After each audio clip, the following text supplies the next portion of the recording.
7:53 here. Let's talk to Aaron Katersky, ABC News correspondent. You're in New York covering this 9/11 museum that opens up. Aaron, when does it open up officially? May 21st it opens to the public, but the dedication ceremony signals its opening to family members today. President Obama will lead that, McGraw, with a number of family members on hand and other dignitaries, some of whom will speak, some of whom simply are there to bear witness. And I think you'll hear not political speeches today, but stories of the victims and how they died and how they lived, more importantly. That's the museum's goal, to tell the story through its people.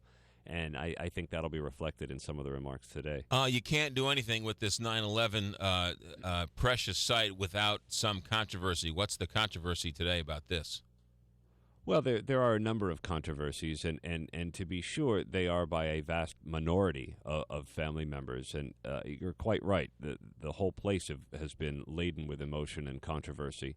And some are upset with the $24 admission fee, which the organizers say is necessary until federal funds can be secured and Congress is willing to fund it.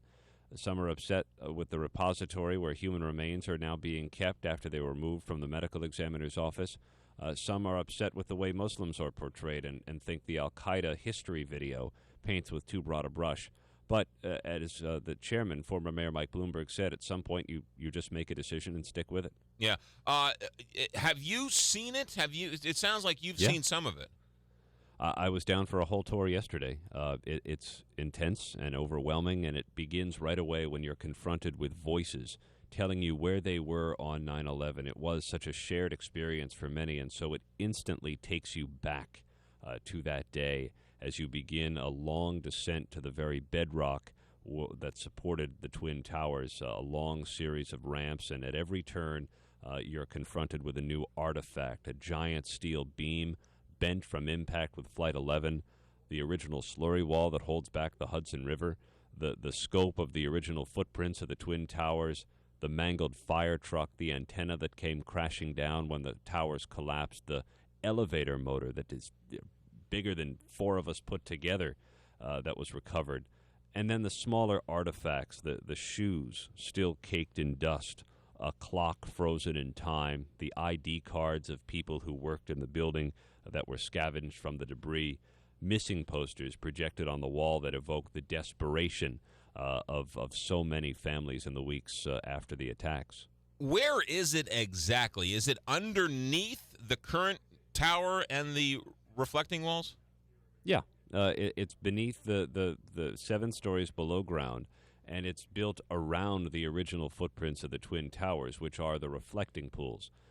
Former President Clinton, by the way, now walking in for his contribution to this dedication ceremony today.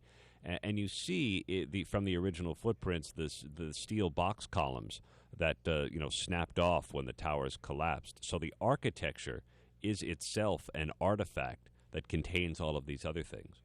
The region, the area down there, you touched on this the other day when we talked about this, but are all of the scaffolding gone? Are the fences gone? Is it a much more freer area to move around in now? It will be. Once this opens to the public, a lot of the fences will come down, and the public will have more access than ever, at least more than it ever had in the last 12, 13 years. But there's still a lot of construction on site, so it's not entirely free of that stuff, but a lot of what has been blocking access will be coming down now that the museum will be open. Yeah, and then the tower itself is going to open up later this summer? In 2015 is when the new One World Trade Center tower is opening, and the shell is done, so you can see the facade of the building. It's just they're working out the insides now. Are people renting it? Yeah, it's not entirely full. But they have a number of tenants, many of them from overseas, some of them from government entities. It's not clear that all the office space is needed, but they're confident that by the time it opens, it'll be full. Aaron Katersky live in New York. Aaron, thanks for checking in. Thank you. 7:58 here. Traffic